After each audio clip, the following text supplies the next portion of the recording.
ওমানে সড়ক দুর্ঘটনায় নিহত চট্টগ্রামের ফটিকছড়ির বাসিন্দা মা ছেলেসহ ৩ বাংলাদেশির মরদেহ দেশে ফিরেছে।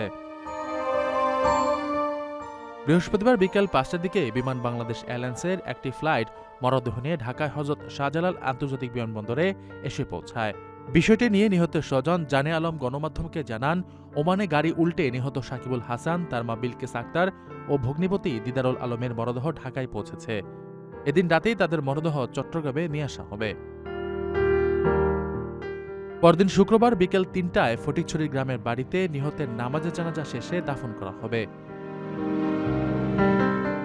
প্রসঙ্গত, গত ৯ জানুয়ারি ওমানের সালালা ভ্রমণ শেষে রাজধানী মাসকাটে ফেরার পথে তামরিদ এলাকায় গাড়ি উল্টে নিহত হন ফটিকছড়ি উপজেলার সুন্দরপুর ইউনিয়নের ওমান প্রবাসী শফিউল আলমের স্ত্রী বিলকিস আক্তার, তার একমাত্র ছেলে সাকিবুল হাসান সবুজ ও মেয়ের জামাতা মোহাম্মদ দিদার।